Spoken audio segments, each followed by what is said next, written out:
Hey YouTube, it's Charlie from Reader Turned Writer, and today I am sharing some big news.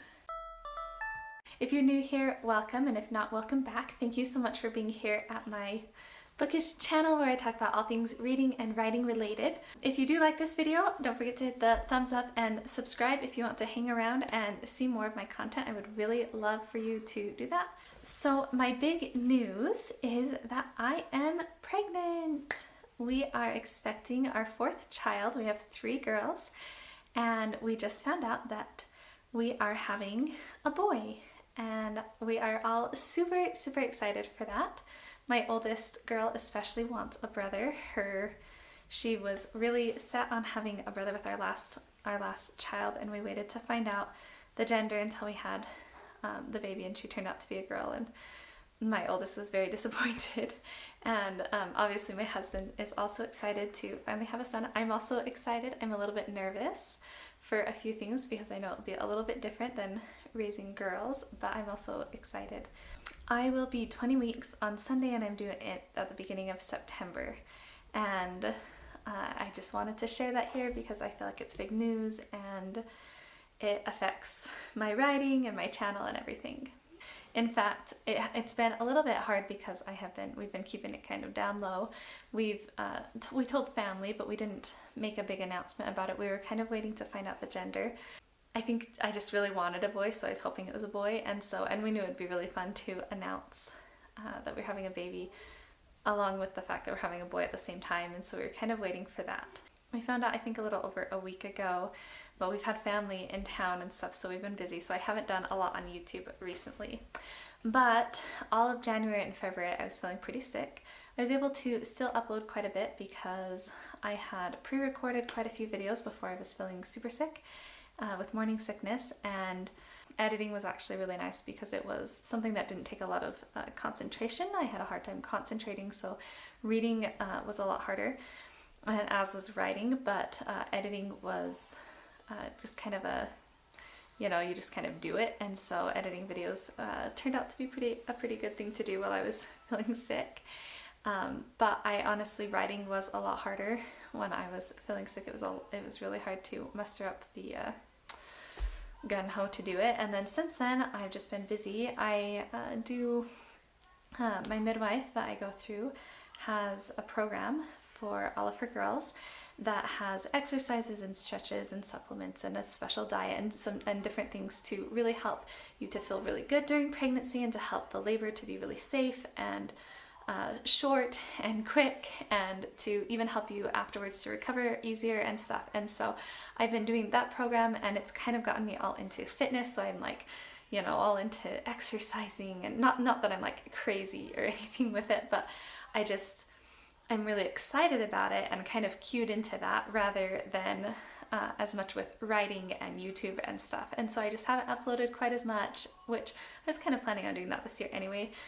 But I also haven't been writing as much, and I did want to give a little bit of a writing update while I was on to, talk about writing as well as my new baby. Honestly, writing hasn't been going the greatest recently.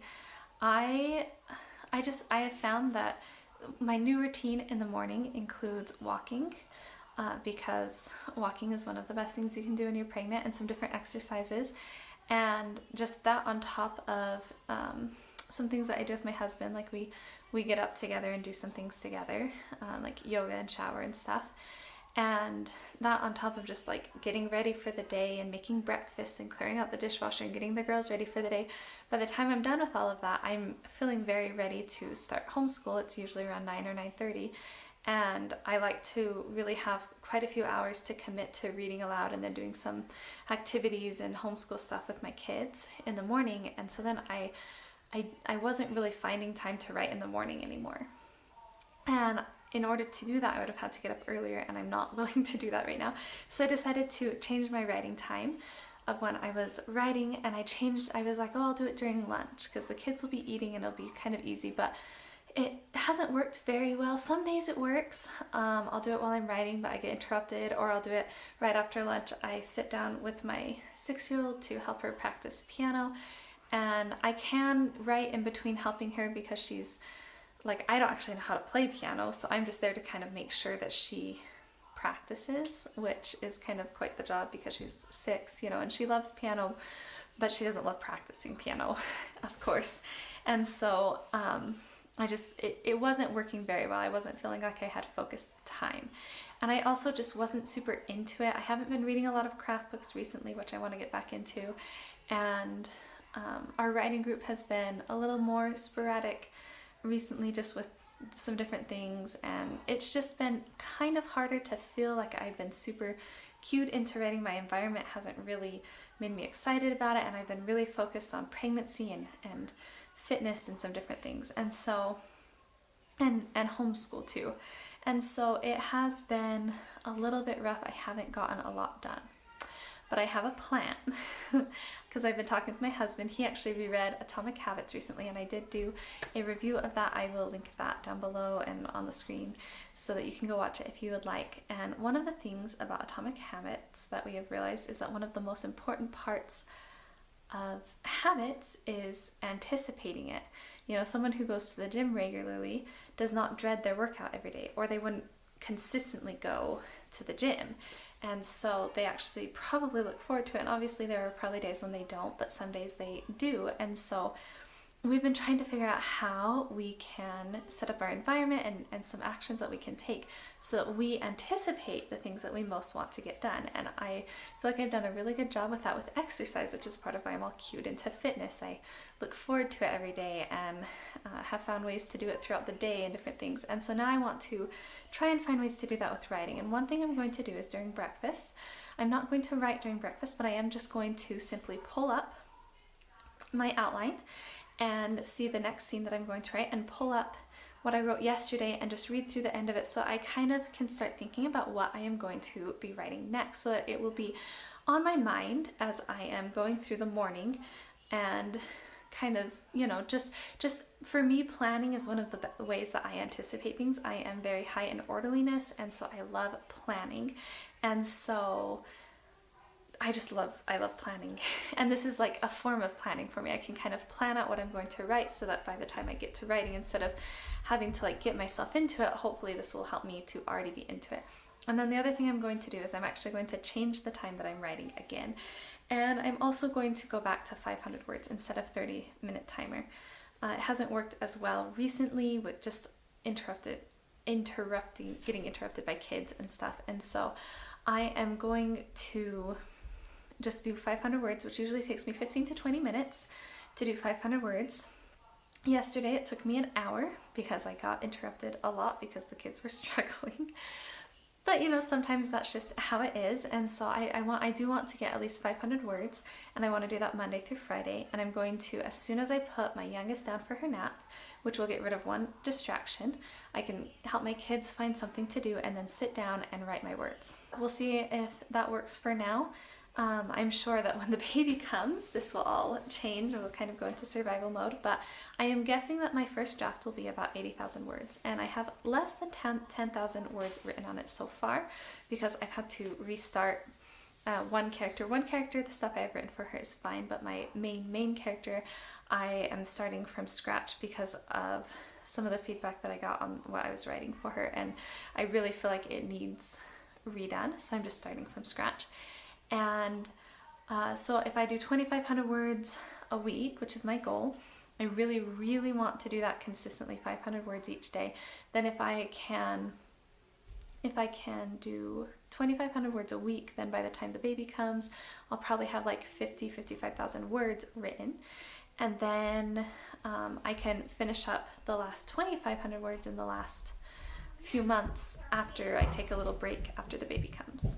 So that's kind of where I'm at with writing and my current plan for trying to do better, because it hasn't been going super well. Just morning sickness and our new routine and everything just threw me off. And so that's just, how life is. And sometimes, you have to look at your trajectory and readjust, because you're like, yeah, this system that I have, or this habit that I have, is no longer going to take me to where my goal is. And that's what I was realizing. What I'm doing right now, I am not going to finish this draft this year, and I feel like I should be able to finish a first draft in a year. And so that's where I needed the readjustment. The other thing I just wanted to mention was my streak, because I have a writing streak in my bullet journal. And I've done the writing streak. I did it all of last year and I really liked that, and I felt like it was really useful for me as I was forming my identity as a writer and as someone who writes every day, and it was really helpful for me for finishing my Rapunzel project. But this year I actually think I might stop doing it because I do count, even if I just work on it for 5 minutes, I count it as towards my streak, and I just don't think that that's what I want now.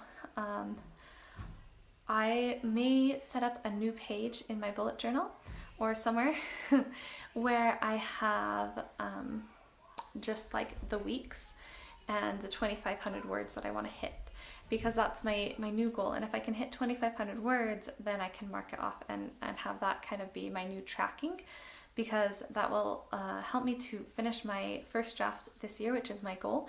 And I will no longer have a daily streak. I do have like things that I do for writing on the weekends. On Saturdays I post for writing group, and on Sundays I do a blog post, and I'll continue to do those, but I don't necessarily have to count that as a streak. Like, I don't feel like I need the streak to continue doing those, and I think it will be better to really focus on the 500 words Monday through Friday, and then take the weekends as kind of like a break, and really just try and focus on getting those 500 words, even if I have to do it before bedtime, which is not good for me because I get really tired at night. But it's just something I want to do. I really want to get more consistent with writing more. I've been good at writing every day consistently, but now I feel like I need to up my game a little bit when it comes to writing, because way too often this year I've just opened up my project and written for a couple of minutes and counted it, and I just don't feel like that's not the kind of writer that I want to be, and that's where kind of my streak has fallen into kind of a rut with that. And so I'm going to readjust the way that I track writing as well. But I will say that I do think that having that minimum, if I write for 5 minutes, I do think that was really helpful for me when I was first starting out, and I do think that the streak for last year, I'm really proud of it, and I'm glad that I did it, and it did help me to write more than I would have otherwise. And so now I'm just going to try something new because I'm in a new place with writing. So I would love to hear about how you are doing. What are you working on with writing right now? Do you feel like you're on an upward trajectory with it, or do you think that you're in a little bit of a slump? What do you do when you're in a writing slump to get out of it? Let me know in the comments below. We can chat about writing, or if you want to drop down the book that you are currently reading, I'd love to hear about that as well, and we can chat books. And again, if you like this video, don't forget to hit the thumbs up and subscribe for lots of writing content, or as much as I can get out with a new baby coming this year. We'll see how everything goes. Thank you so much for watching my video. I will see you in the next one.